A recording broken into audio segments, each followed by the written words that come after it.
Facebook profile? Okay. All right. So we're live, guys. Coach David here with Metro Jiu-Jitsu and my boy, Professor Muhammad. How we doing today, man? Doing good. Coach Fox, what's going on? Not much, dog. So this is crazy. There's a chick in Columbus. She lived with my brother for a little bit. I can't remember her name. But her last name is Fox. So she lived with my brother. His name is Philip Fox. She lived with him for, I don't know the situation. But then she started training. She did like Taekwondo for a little bit, started training Jiu-Jitsu. Yeah. Got her blue belt, started coaching. And they called her Coach Fox. I was like, that's a missed opportunity. So I was like, there's no reason at all why I should, because everyone else calls me Fox. Outside the mat. Like you ever see me outside of a jiu-jitsu academy? Fox or David, perfectly cool, right? So everyone else calls me Fox outside of here. Yeah. And so I'm like, man, I just should have. I missed it. I was like, can I rebrand a name? I'm gonna try. So like, what's funny though? Here's what's really funny, is I'll answer the phone like, yo, this is Coach Fox. Set an appointment or whatever, and then they'll come to the academy and they'll be like, hey, I was like, what's up? They're like, what's your name? I was like, I'm David. You know, they're like, oh, I was talking to Coach Fox. And I'm like, oh. It depends if they have an issue or not. If they got a complaint, I'll be like, yeah, I'll talk. I'll see what we can do. We rebranded you into Coach Fox. Yeah, I tried. I mean, it's still like 50-50. You know, like some people are like Coach David. I mean, because there are terabytes of videos of, you know, Coach David or whatever. So just don't call me late for supper, man. That's all I care about. We got a good topic today, though, man.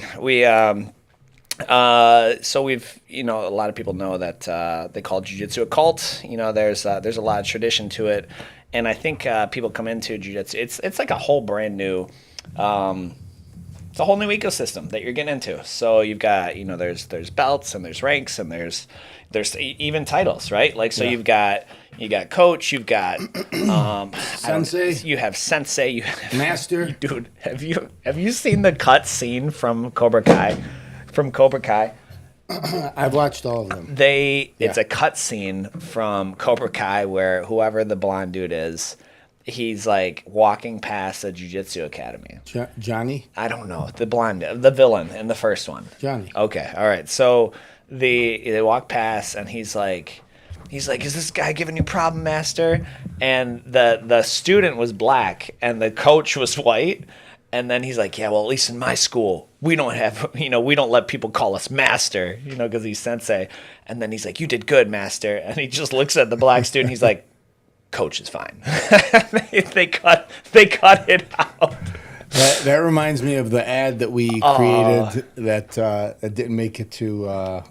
I'm still not sure how I got overran by that. Like we went through a production, we filmed it, and then like you went home and Nancy was like, "There's no way we can run this ad," and I was like, "All right, well, we got it. Keanu helped us film it. It's all wrapped, right? It's all prepped." I mean, I mean, it's your people. If you, to me, in my experience, Arab's got a sense of humor, so I think it would have flown well, but apparently not. I don't know. Apparently, it would have triggered some. So. It was more multiracial than the Arab issue. Yeah. There was we got some there was some white shade in there too. We are talking about the tradition. Is tradition in jiu-jitsu important? Yeah. And what traditions are important, and I guess let's go into. Some people train, and it's super dependent on the schools. But what are some traditions? And because if you go into like a karate school, you're gonna do it. It's gonna be like, you know, they all bow into class. They bow to their coach or whatever, and then it's far more traditional than jiu-jitsu. So, what are some jiu-jitsu traditions that schools might practice? Formalities, if you will. I mean, lately, over the last 10 years, you know, even almost 20 years ago, it's been a very, very like informal, almost unorganized culture. It depends on the school. Yeah, it depends. I mean, I don't know how like the big chains like the Gracie Barra, I don't know how and where they were 20 years ago, and we weren't really taught by Brazilians like solely. Right. But I mean, Brazilians definitely, you know, going back many years, take it pretty serious. Yeah. Oh yeah. Yeah. They take jiu-jitsu very serious, and you can tell that it's that is everything to them. Sure. There's nothing else. So, from our experience at Metro, and you and I coming up, like we really haven't experienced any firsthand. I mean, with Bruno, I have. Well, with Bruno, yeah, I can tell you. I can tell you. speak to that. So I can tell you, like, one for sure, right? You go into some academies and they've got a picture of Helio on the wall, and you bow to Helio. You bow to the, that I think is, at first I thought it was like a super freaking weird, but to bow to the mat, you bow to the mat, and then you bow off the mat. Obviously, we don't do that at Metro. Traditional karate, taekwondo, that is like, it still happens till it still goes till today. I know. And so the bowing on the mat is one. Again, we don't practice it at Metro, but I will, like, if I'm visiting, I don't know. I don't want to step on any toes or anything. So I'm like, I'll bow on the mat. You do? Yeah, I do. That would be funny seeing David bow. Like, it's not like a significant, but I pretty much just like bow, and it's more like a head nod. Like I do it at tournaments. Like if you maybe watch, like I go every tournament, like I just kind of slap bow, because you don't know, like I don't want to ruffle any feathers, and if I'm competing at, because I don't really know or ask who was organizing that tournament for sure. IBJJF. I mean, not that I care what they think, but like they're very formal, very traditional. Yeah. The War on the Shores that we went to, grappling industry, all those things. So it's like there's a little bit of that tradition. But the one thing I can't really get behind is like turning. I haven't been around when they've had to do it, but some, like especially like the Red Shield, Gracie Baja, like they'll have Helio on the wall. And now we all bowing to Helio, like you're approaching idol worship in my head. Yeah. And I will not. I don't bow to another man. Yeah, and it's interesting you say that, because that's obviously, I mean, you can't worship anybody except God. Right. But I went to a school. I did a drop-in. I was doing some stand-up fighting, and I wanted to get some different bodies. And one of the ways the instructor, we had to bow before class, right? Mm-hmm. And this must have been back in the day then, eh? Yeah, this was 30 years ago. Yeah, okay.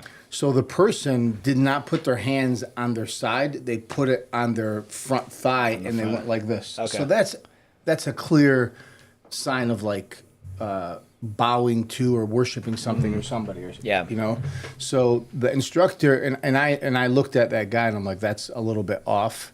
And the instructor explained it. He's like, look, when you bow, and there were like different cultures inside that school. Sure. He said, when you bow, you're not bowing to worship. You're not bowing to pray. You're bowing as a sign of respect. Sure. And when I first got started in martial arts, like it was odd. So I just made sure, for me, I bowed. I made sure I made eye contact with my person. Yeah. And if your intentions is a sign of respect, and that's how some cultures say hello or thank you. Mm-hmm. I don't really see an issue with it, but it can easily turn into like worshiping somebody, which is like, that's a whole nother Coach Keanu, while we're continuing on, I'm also curious, guys, if you're following along, let me know how this stream is going, because it looks like there might be a little bit of a lag. It looks like we're okay. Let me know if like just let me know, make sure my mouth is matching my face and everything like that. But why we shake hands? I like this. I learned this when I was 7. I thought it was the coolest thing. Where'd you learn it? Probably Sunday school. I don't know. Okay. I don't know. It was entertain me. So it was to show you didn't have a weapon. So because a lot of times you would have your knife or your blade on one side, and so it's like to show like, hey, that's where everyone was right-handed, right? Most of them were right-handed back in the day. So you're like, okay, I mean no harm, because here I'm raising my right hand. You can see I don't have a sword or a dagger or anything on this. To the point to where like there's a story. I want to say it's Judges. I want to say it's Judges, don't get me wrong, but like the one dude, like he was left-handed, and so he would show, but then he has dagger on his left side and ended up killing the king or whatever. So like the king was so fat his blade stuck in him. But that's why we shake hands now. I've never heard that before. Yeah, so I'm sure Indians had something to do with that. Then. Red dot or feather? Feather. Yeah. Maybe. Yeah, we kind of got kind of didn't do them well. We did a lot of dirty people, a lot of people dirty coming over with our hostile takeover. What did we find out about is it like Asian culture, Eastern culture? Yeah, what I found here is, I just searched Eastern culture, bowing for respect, history, and misconceptions. It says it's mainly Japan, Korea, China, and Thailand. Okay, That's sure. like where students are rooted from. Yeah. And then, like the reason, just basic reason, historical roots is across all these traditions, bowing isn't just a greeting, it's a moral act, a visible symbol of harmony, gratitude, and acknowledgement of one's place in the social order, which is interesting because I also asked for misconceptions, and it said a sign of inferiority or submission, a religious act, a rigid custom. Like those are misconceptions about it. Yeah. Yeah. So I know my dad did a lot of work in Taiwan. And so with the auto industry, and they would they would bow, and then at some point, person would bow lower and lower, so, but it's a sign of respect. And so that's one in jiu-jitsu that like bowing to, that can be really strange. Like if you're coming from like basketball or football or whatever you're doing, and you're like, hey, we've got to, that's one tradition. What's another one? That I know in Bruno's jiu-jitsu? got. Yeah, sure. Another tradition or formality. Some people would call this cultic. Well, another one is the handshake. You slap and bump. Yeah, I like it. I think that's really cool. Yeah. Like that's another tradition. That's Or let's say tradition or even policy. Like if you go to Bruno, right? yeah. What can you not wear at Bruno's school? Would that be considered a tradition on what think- you wear? I I think- think that's I think more of so. a rule. But it's certainly it's very traditional. Like is wearing white gis only, super traditional. like to the point, I don't even think I owned a white gi. Like when I went there, I was like, I don't have a white gi. A tradition that they have there that I really like is after class, all of the students line up and they shake the instructor's hand. And we actually have that tradition here at Metro with the kids. And For the coaches or the comp kids. yeah, and I think that right there is when you don't shake hands with the coach, give him a hug or whatever it is after class. I think that is the beginning of the disconnect where all of like where jiu-jitsu gets like the unloyalty starts. Or the commercialization starts on the consumer side, right? So yeah, it's kind of strange. Like, and I think so. A lot of times, like people, I'm gonna see if I've got that. So today was Bring Your Kid to Work Day for me. Amanda is I don't know where she's at. Somehow I've got Jay, and he was Our watching. little buddy Jay. Yeah, I don't know. Let's see, that's two. I might have to bounce, go get him here in a second, but he'll join me on my lap. He'll be fine. When you come from, like, people want, there's a tight knit brotherhood that comes from training, right? And then you have, and that comes from training and grappling together, sweating together, doing combat. Like, I think that's deeply rooted. So you have that aspect of that camaraderie. Yeah. And then, but people, it's weird because you've got, how do you balance customer service? And because at the end, it's like a business, right? Unless you're a jiu-jitsu club and you're like, hey, listen, some of our guys are going to get together. People don't like that though. Like, we're going to get together and catch as catch can. It just falls apart. It falls apart. Like it's low attendance, and it's kind of a social club at that point. So you run a jiu-jitsu academy. You got bills, you got rent, you're paying coaches, you got freaking insurance. Insurance is ridiculous, especially after that lawsuit. So now you've got to run it like there are business principles you need to enact. Yeah. But you're still trying to keep that family feel. And so my personal favorite is when someone's like, they want to be like, yo, I'm a paying customer. And I'm like, all right, well, if you want to play the paying customer line, then we'll play the not that I would, but like, you want to like, when it's to your benefit, you want to be like, oh, but coach, I thought we were family, yada yada. But then when it's also to your benefit, I'm a paying customer and I need A, B, C, D, or E. And so I think it's an incredibly difficult balancing act to manage both sides, because I think there's tradition is important. Certain traditions, like, we don't have a photo of Helio on the wall, but there's also that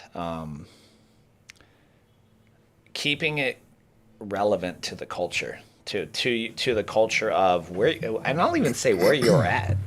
Like, I trained in Kona, like they had like it was really strange. It was they have a lot of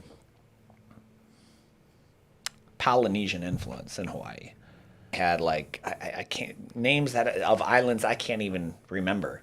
Like, I want to say Samoa maybe was one, and like others, but like, so that was really important to them. So that would be like the equivalent, pardon the expression, of us like putting like a Detroit Lions, banner up or so, like, because that's like really important to your team.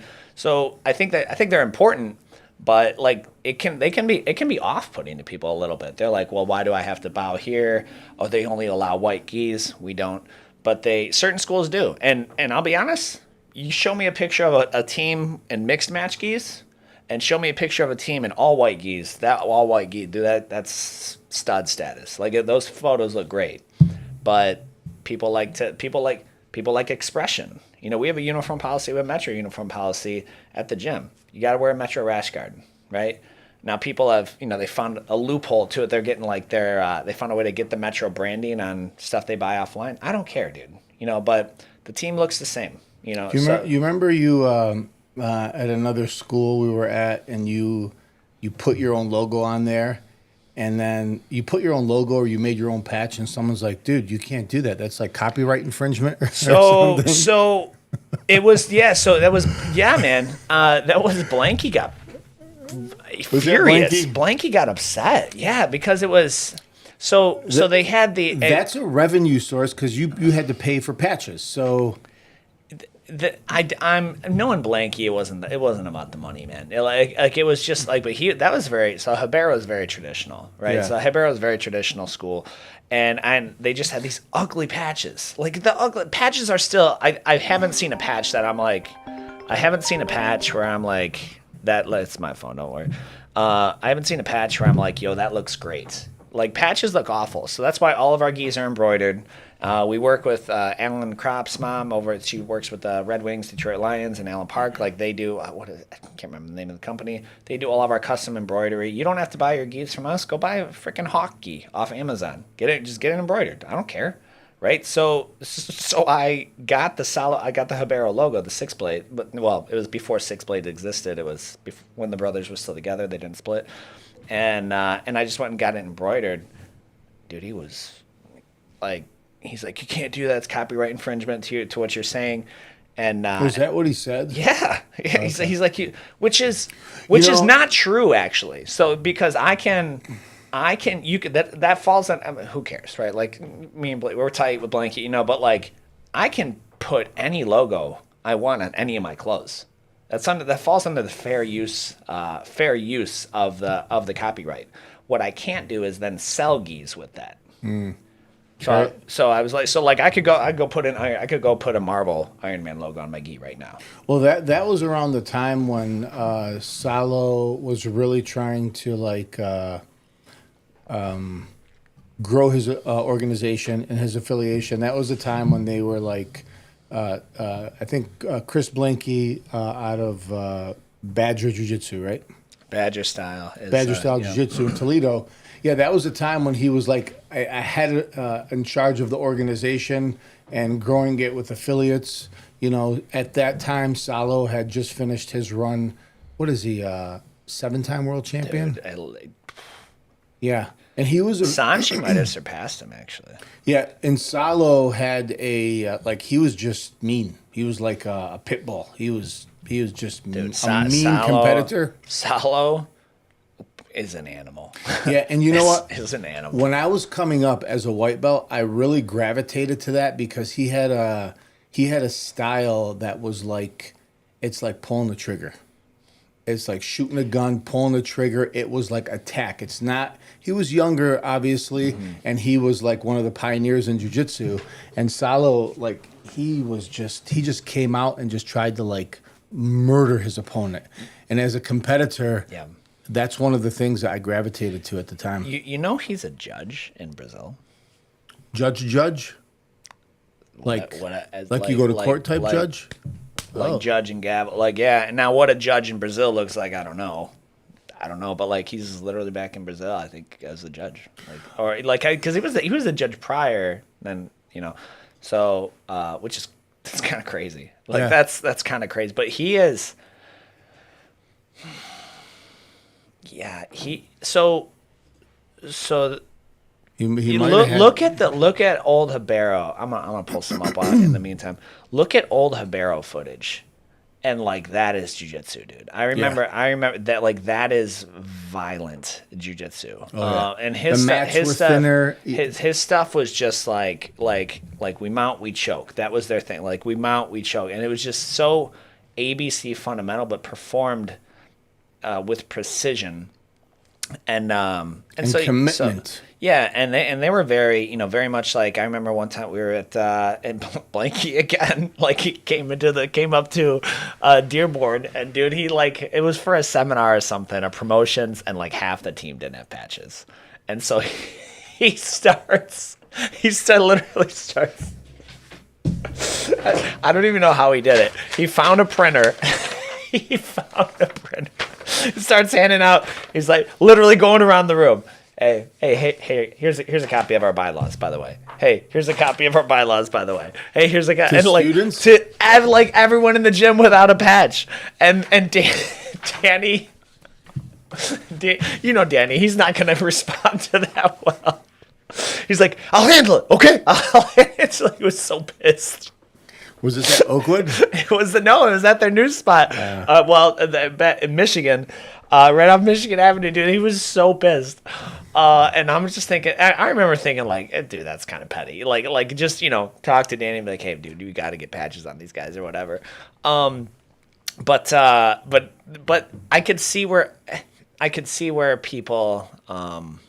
I could see where it could rub people the wrong way. Yeah, and talking about tradition, like I used to go down to Toledo and train with Chris Blanky. Yeah, still a great school, dude. I haven't been down there recently. Yeah. He must have 15 black belts. Oh, he's loaded. Yeah. He's loaded with them over there. But I learned a lot from him. Like little things I learned, not just technique and just like, as you're training jiu-jitsu, there's a process of succeed and fail. There's highs and lows.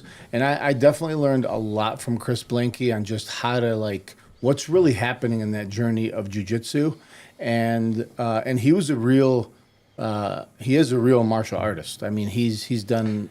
He's how many black belts does he hold? He owns Kung Fu, Wing Chun. He's a Wing Chun black belt. Yep. He's obviously a jiu-jitsu black belt. Why do I feel like he's a black belt in Taekwondo? No, he's done it's either Sambo or the full contact fighting with. Oh my gosh. Yeah, so he did this many years ago. So, Wow.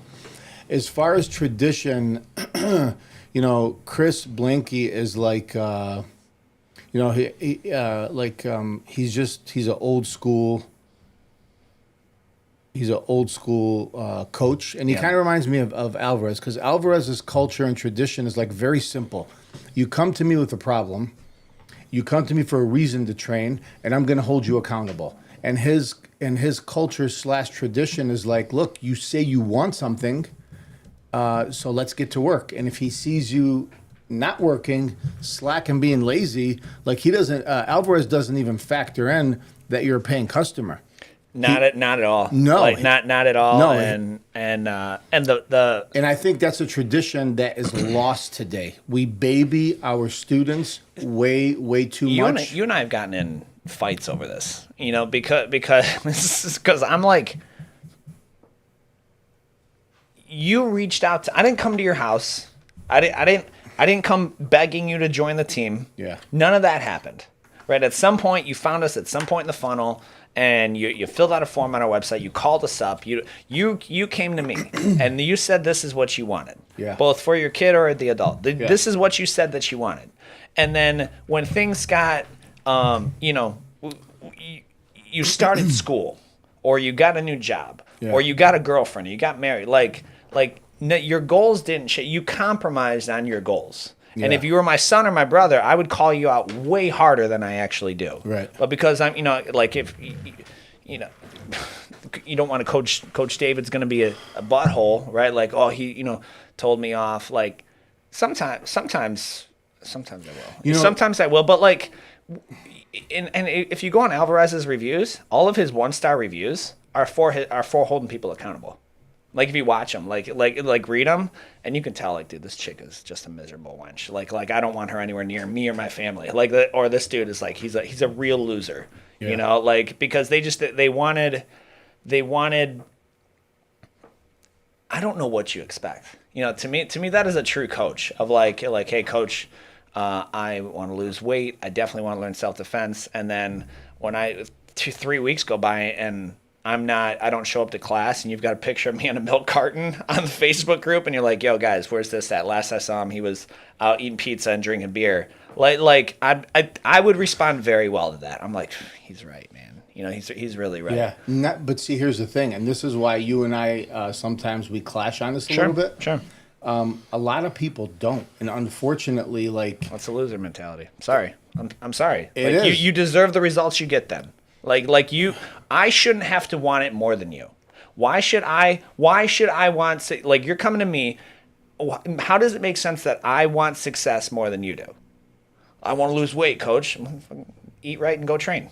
Yeah. No, I agree with you. You're 100% right.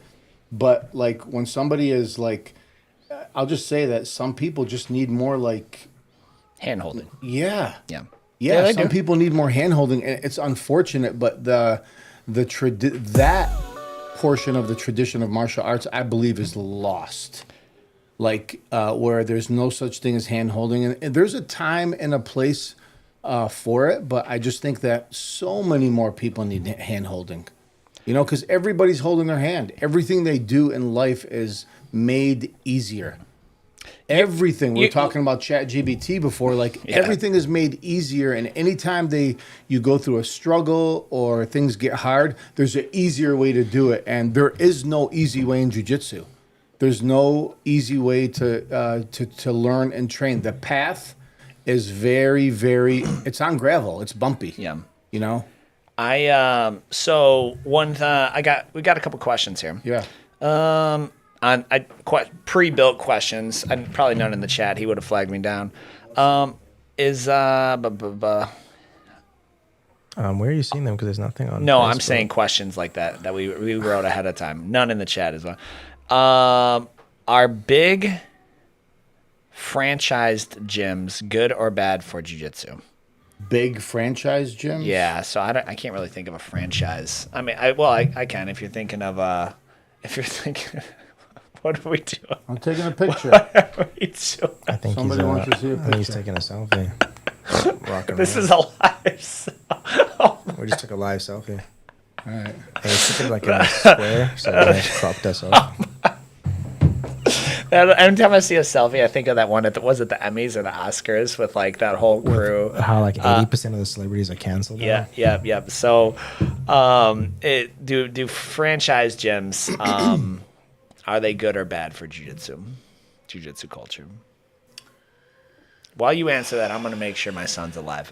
Go ahead and answer that. Our franchise gyms. I mean, we're considered a franchise. We have Alvarez, right? Not true. Yeah, well, Metro Jiu-Jitsu. Well, yeah, we're both owned by Metro, but we have 2 locations. And I mean, franchise are about having a system, a process, and being uniform and universal, just like McDonald's. The goal is to have the same experience and the same taste and flavor every time you go there. So I think there's a lot of really good things that come out of it, because when you're talking about fighting and training martial arts, things are never really fluid.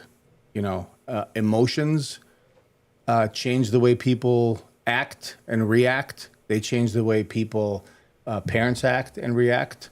So are they good? I think that they could streamline a lot of things. But when you streamline a lot of things, you know, you also have to put some rules in there, like what you can do and what you can't do. We talked about the uniform policy and curriculums. You know, if you have a franchise, you have to follow a curriculum.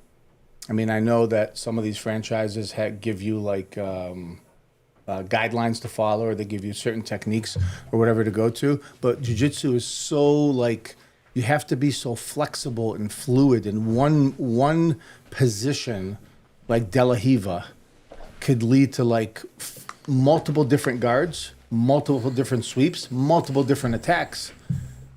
So I think too much restriction on a franchise is definitely not good. But I'm not involved in one. I mean, I don't know. I don't know if any of our listeners are part of any big franchises. So, Coach, I've heard some things, but I don't want to put anybody on blast here because I haven't like verified it. Yeah, I mean, so Coach Dennis is dating a girl. She trains at Gracie Baja, and they get a lot of shade because they're very traditional, and they're very. I mean, there's things that they do that we don't. I mean, it can feel like. I mean, they charge for belts. I think there's belt tests there. I mean, that was a tradition like early on. Yeah, sure. You don't pay for stripes. You don't pay for belts. The instructor pays for the stripes. The instructor or the school pays for the belts. And I thought that was like cool because every other martial art in the U.S. has been prostituted, where like you have to pay for your promotion. You're paying for. Yeah, I mean, I didn't realize like Coach Christian. You have to pay for testing, and you know some jiu-jitsu places that's do what it. Was paying for testing. Yeah, and I don't disagree with it, but I mean, to me, it's like, you know, just. And again, it's what do you want? You know, like. You want everything all included, or do you want to be nickel and dimed? You know, it's not wrong. I understand it. Like any type of business or group you want to be part of, you understand their processes, you go with it. Yeah. I think overall, even Gracie Baja, they're still the number one team in the world. They're the biggest. Yeah, I mean they're the largest, but like you're still number one team, and they're still good jiu-jitsu. You know, like I don't know why they get a lot of shade. I really don't. Next question I've got here is if people are just paying for a service, can discipline and respect still be taught? Yeah, I think so. One thing I think that has helped. I was talking to I ended up on a Jason Flame's podcast as a guest, and he just started jiu-jitsu. He's a traditional martial artist. Jason who? Flame. He's a jiu-jitsu white belt, but he's got several black belts in other arts. And he was saying that his coach will, at the end of each class, he's under Machado. Like there's a coachable moment. We call them mat chats with the kids. Yeah. And parents love that. You know, we have, you know, we talk about whatever it is. Like, you know, if it's our power phrase for the month, but we don't. It's not like a staple and something that we insist. I mean, it will come up, sure, in jiu-jitsu, but to be like, guy, you know, to have like this kind of like mantra, I like that. Coach Alvarez calls it mental vitamins. Coach Bruno, he's actually got, you know, his, if you train with him, he's got a pre-recorded soundbite that like he'll just literally the class ends and he turns the TV on of his pre-recorded, you know, kind of motivational thing of whatever about, you know, how jiu-jitsu reflects on life. And that is, I like that. But again, that really irritates some people because they're like, how are you qualified to give me life advice? Like, listen, like if that's not what you're looking for, man. And I would also add, nobody has it all together, period. Like, so anyone who like, you know, qualified, what does success look like? I mean, if you got the multimillionaire who's never sees his family or kids, and then, you know, at the end of his life, you or fast forward 15 years, he got a divorce. He lost. Like, that's failure, right? You got a lot of money and you missed the big things. So I guess it comes down to sharing. So long as there's not this like authoritarian, you all bow to me. I like those things because Alvarez shares like his struggles, things that he's dealing with. Like he's relevant. He's like, hey, listen, guys, I'm not exempt. Like, I've got that whole thing he was going with. He's relocating because of the rent issue down there in Texas. Like, it just became unaffordable, and like that's a huge hurdle. Like he was telling me the numbers, and I was like, dude, like that. It was like that's a big hurdle that he had overcome, and just kind of sharing things like that. But I don't know how do you think the team would respond if we just started doing like motivation, how we do it sometimes, but it's not like a staple. I don't know how they would respond. I think some people would think it's like they would roll their eyes at it. Yeah, I mean, like you said, I think we do it now. With the kids, it's a lot more structured. But with the adults, we do talk about it. Like the things that are important to me, things that are important to you, we have to remind them, what they are. Like what we're talking about now with both the kids and adults is habit. We both have habits. Mm-hmm. And you got to recognize that you have habits. You have good ones, you have bad ones. Yeah. And you can easily fall into like, ones either are bad or they just waste time. Yeah. And we do that, and like kids' don't realize they have a habit of waking up every day and saying, Mom, where's my shoes? Or Mom, where's my this? Or Mom, where's my that? That's a habit. We remind kids of that. Sure. And we have our own habits as adults. We have our own habits of like, I call it prioritizing what we should and shouldn't do, and we have a habit of justifying why we should not exercise. And we have a lot of different options to choose from, but it becomes a habit on why we shouldn't go. Yeah. Even if it's an injury. We have so much to choose from, but this habit, once worked and strengthened, it actually it takes you away from fitness. It takes you away from making healthy choices. And, even people with good habits, they fall off once in a while, but just recognizing that, as a habit, it keeps you more on track to establish good habits and make the harder decision. And that's kind of what it's about. So, yeah. So, another question on the roster here. Eric, by the way, says, Eric who? Eric Johnson. So Heather's husband. What's up, Eric? I feel like there are great things that come from franchise gyms, but they tend to heavily dilute the traditions of jiu-jitsu and the core values of the originating gym in ways. It can, yeah. I mean, I think it depends on the ironclad agreement of the franchise agreement. I think most good franchises still allow their franchisees to affiliate with some autonomy, some personality with that. Can you still call it jiu-jitsu if there's no mention of honor, discipline, or personal growth? So here's where. Is that a question? Yeah. Well, That's no. It's one of our drafted ones, right? So, I think there's context to it. There's context to it. So, like we're talking about jiu-jitsu open coming up in Frankenmuth, where it's our team tournament, and there's a lot of matches there. And I told the guys, and the guys and gals.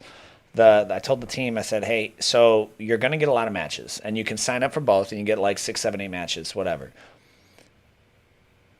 My request would be, whatever you sign up for, you compete. You do. Because the tendency is, because there's a few hour gap in between bracket one, like gi and no gi. And so what can happen is, whether you win or lose your first bracket, you're like, man, I'm tired. I'm not going to do it. I'm just not going to do the no-gi. Or I already won my bracket. I'm not going to do the no-gi, or vice versa. And so I said, in short, do what you said you would do. You signed up for both divisions. Do that. If you sign out for that one, you don't have to make weight, but you sign up for a tournament, make the weight you said you would compete at. Not making weight is unacceptable. Like, period. It's disrespectful to your opponents. It's disrespectful to your coach and the name on that. And so, like, make the weight you said you would do. But like, just sign up for it and do what you said you would do with that. So, honor, discipline, personal growth, and that is, to me, is one of the greatest things of tournaments. It's one of the reasons I still compete. Not only do I like to, I like to lead from the front, and I think it helps the team to see me out there. But I'm always planning for something. Like so, like I'm prepping. Like I don't really want to compete at 220. Are you competing at JIU Jitsu? Yeah, I'm competing at jiu-jitsu. I'm competing at Tap Cancer Out the week prior. So, and then there would have been the Atlanta Open I was going to do the week after to go down and see Adam, but something in my calendar. Oh yeah, I can't make that one. So it would have been 3 tournaments in 3 weekends, but there I don't want to compete at 220. So I make sure not to get fat and sloppy and get to 220. That's as simple as that. That's my fitness program. Is like I don't want to face guys that are heavier than me, so I don't become heavier than me. What's your take on discipline, honor, and personal growth, and emphasizing those things in jiu-jitsu as a martial art? I think discipline is if you have a big enough why, like a very, very serious one that is just keeps you up at night, then discipline becomes easy. And discipline only means the discipline to go to the gym 2 days or 3 days a week. That's it. And do what you said you would do. Yeah, that's what I mean. Do what you said you would do to yourself. Discipline. To yourself. But if you don't have enough big of a why, then obviously you're not going to do it. And you think you do, but you really don't. Yeah. You think you do, but you have other whys in so many areas of your life. We got a question. No, yeah, our signal seems like it's really bad. Our output. Professor looks like super jittery right now. Is he tweaking? Let's see here. Yeah, I don't know if anyone else can hear this. If anyone can just signal off if they... Eric, I don't know if Eric's still there. How is the... so it's on Muhammad. Okay, kick it to me. What happens if you kick it to me? Oop. So if you guys can let us know how the audio is.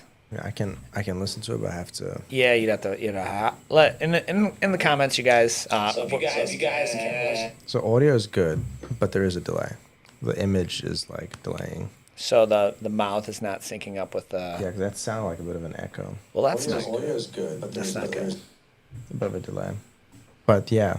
So I look like Britney Spears lip syncing. Right now, your output's looking pretty fine. Okay. You know, as Jerry, let me cut back to Professor real quick. Where are you watching? I'm on Facebook right now. Facebook? Face space? As my dad calls it. Face space? Yeah. But Professor was like, Jerry was weird. All right. Maybe it's a light? Maybe. No, we're back. We're somehow back. We must have just been for a couple. Audio fine, but the image does delay, so pay the cost. Thank you so much for that comment. We appreciate the touch base. Yeah, I think I caught it fairly quickly, but... Image does delay. Okay. It looks like we're back for now. Oh, okay. Professor's got a bit of a glitch. Professor, can you just raise your arm up for me real quick? Yeah. I see that. That takes a couple seconds. You can put your arm back down. Thank you. Yeah, I just see that. It's because we're going to 4 destinations. Yeah, do you see how his arm super jittery? It's some sort of... We're going to 4 destinations. We're asking a lot of our streaming service right now. But you think it's just the Wi-Fi? It could be the Wi-Fi. How's the audio? Audio's good. So audio, everyone says audio is good. So, one of the final questions anyway is...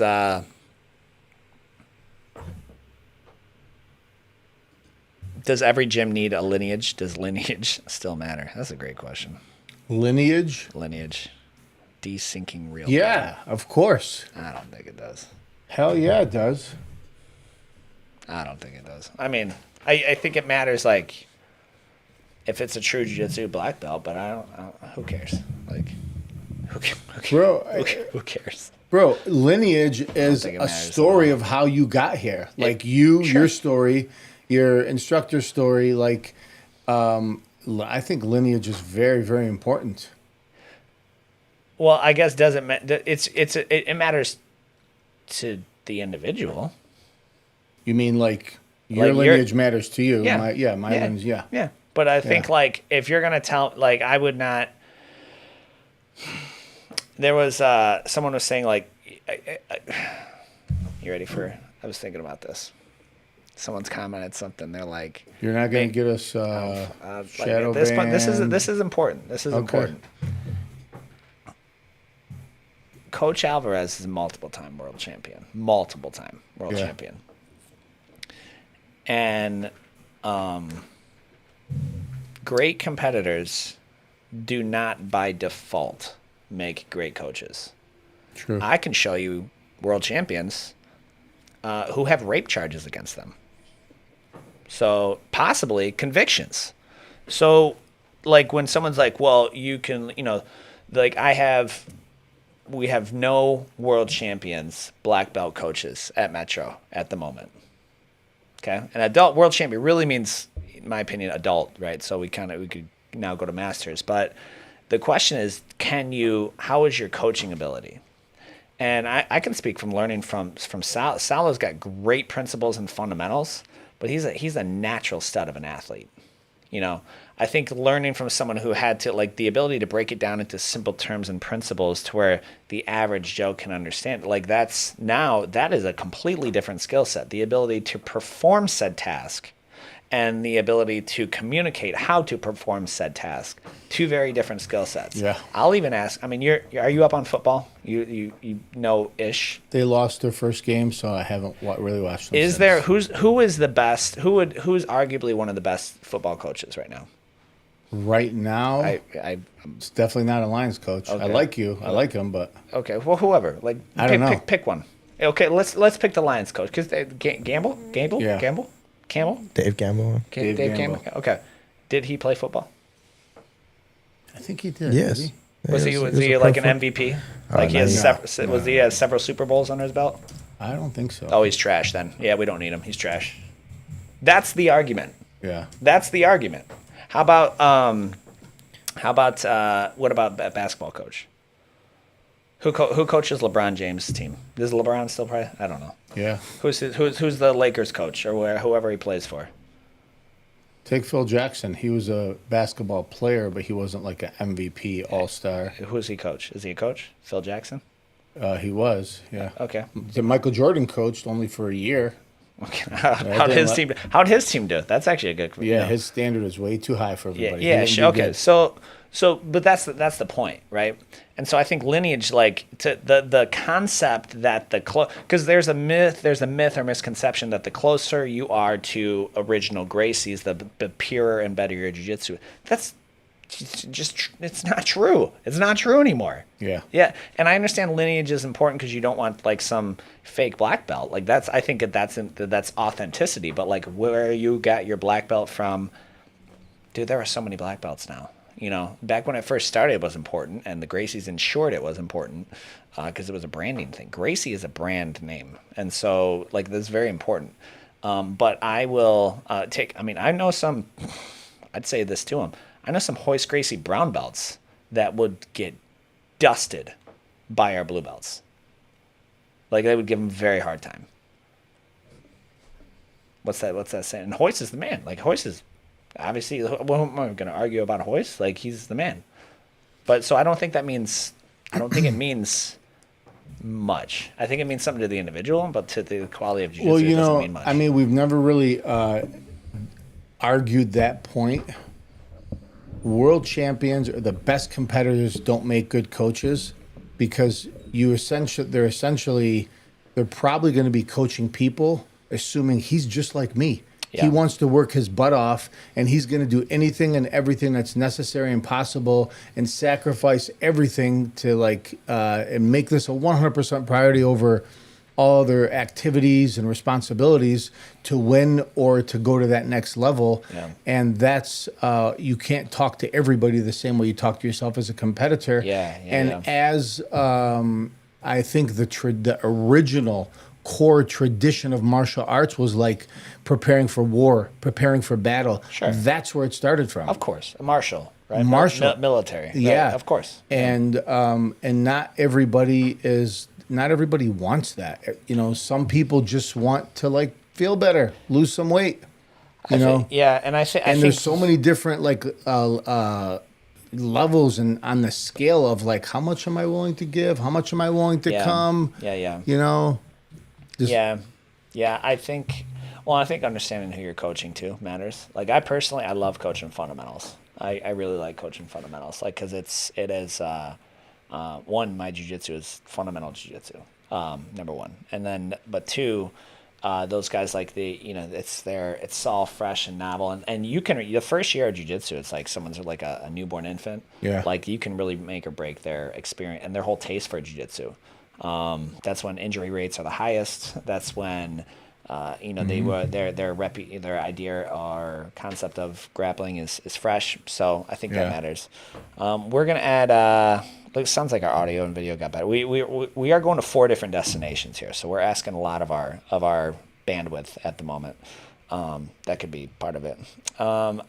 Let's do. I got one final one. What is one tradition in jiu-jitsu worth fighting for to protect the future of the art?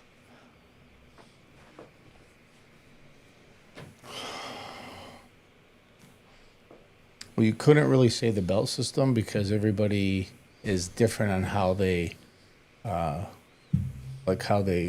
promote. So that would be a hard one to quantify in that. But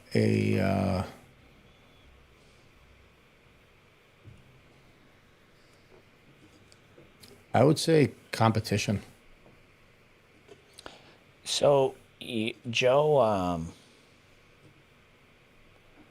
what aspect of? Because before I pipe in, what aspect of competition?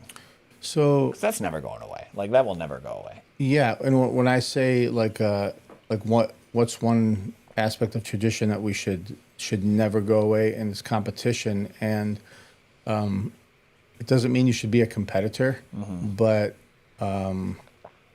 it's a real test of like somebody going at you 100%, and like if you have a strategy in jiu-jitsu, this is mainly what you do. You get a takedown, you get on top, you get a submission. That's the best place to test it. And even for a hobbyist that's at one point in their life, they should always test their jiu-jitsu in a tournament.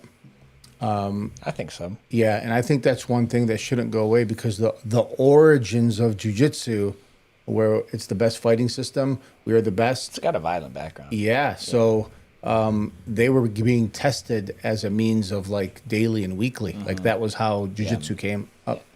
So what's your stance? I'm curious. So I was talking with Joe Briza, who he coaches wrestling here now, and he does judo, and to earn his judo belt, it was really interesting. If he wants to earn his brown belt, he has to beat 4 brown belts in competition, 4 or 5. Yeah. And if he wants to earn his black belt, he has to beat 4 or 5 black belts in competition. Yeah. Like that's the standard. His professor won't budge on it.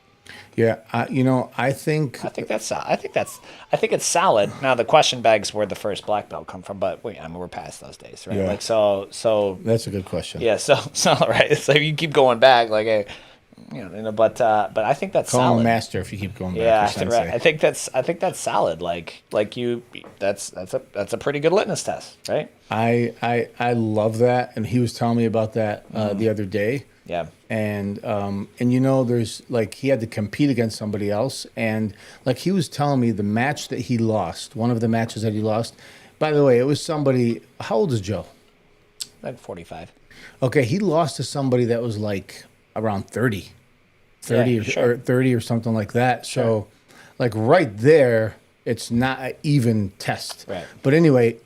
So many good things come from competition because he was telling me about it and what he should have did differently.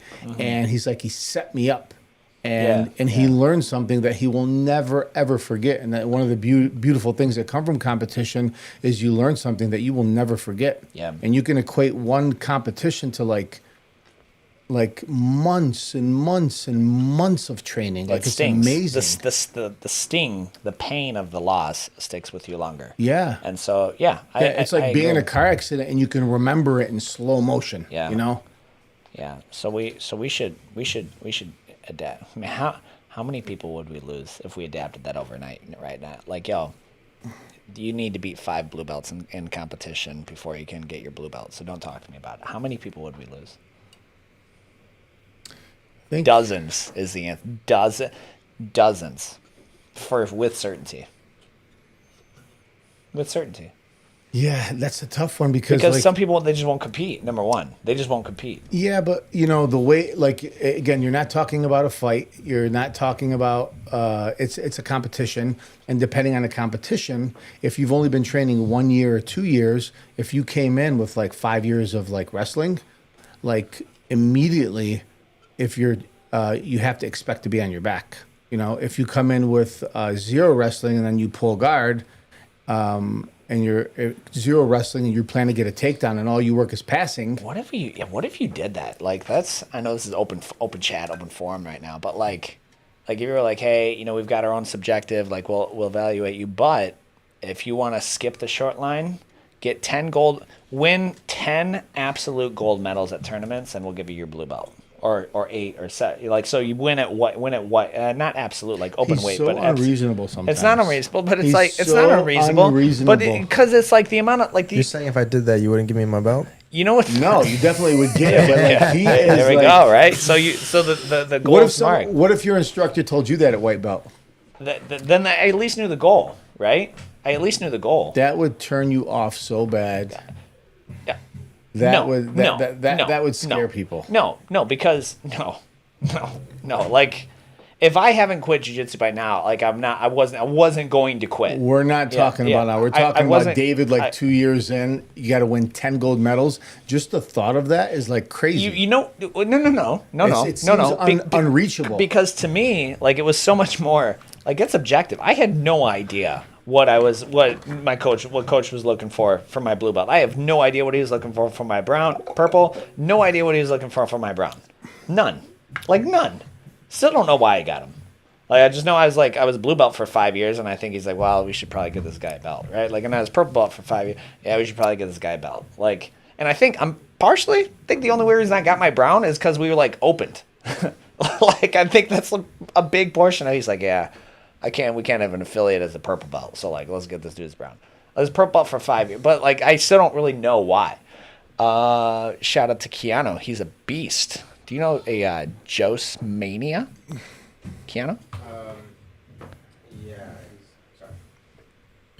Yeah, he's a friend of mine. He just found out last night that I've been doing jiu-jitsu for like 3 years. He is a beast. Yeah, I think something like that would be.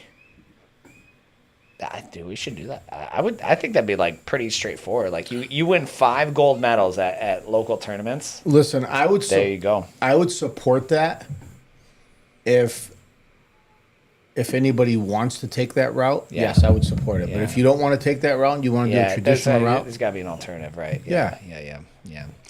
All right, y'all. So, did I miss any comments or anything? Nope. No? Just that Pay the Cost guy was trying to help us with our issue. I think it is I think it could be our why. I think we're asking too much going to 4 destinations. It goes back and forth. Sometimes it's smooth and then it becomes choppy. Like there's nothing I can do. Yeah, no, it's definitely it's our bandwidth speed. We are submitting to everywhere. Yeah. I mean, we're on 2 YouTube channels and 2 Facebook. And I'm also live streaming it to monitor them. Oh. I'm watching it. Oh, oh, yeah. So that's a lot, man. I would say it would make me pay the cost. Does say on this. It would make me want to work harder and show how serious I was to climbing and learning while under you guys. Right? Yeah. I mean, that's and it would attract people like you. But there are other people who are like, well, that's not fair. I can't compete because of, I got Saturday. I work Saturdays, and I can't. Like, there's always an excuse. There's people who are like, that you're either gonna find a reason not to, or you're gonna find. I feel sorry for David's kids. He's got to be so tough on them. Poor kids. I don't. You should hear me. You should hear me and Scarlett like go back and forth, man. She. Wait till she gets older. What lesson do you teach? What lesson do you teach? Wait till she gets older, and then you get softer. Yeah, I mean, right now I'm young and energetic. Yeah. I'm sure, and like it's funny. So I'm one of 5 kids, and you like Phil's. There's a 12-year spread between oldest and youngest. Phil's 12 years older than you? No, not me. He's 12 years older than Claire. Okay. So there's a between young, And you can see where my parents just like got tired. They got old and tired. Yeah, man. Like it happens. That's a real you know? thing. But I appreciate that. Pay the cost, guys. Wherever you're seeing this, subscribe on YouTube, like us on Facebook, I guess, and it's not on Instagram. But if you're seeing a clip of this on the reels, you can. What is it? Follow on Instagram. You follow on Instagram. Like, follow, comment, share. Follow, comment, subscribe. Cool. All right, guys. Well, Coach Fox and Professor Muhammad, as always, we'll see you guys on the mats. Hopefully.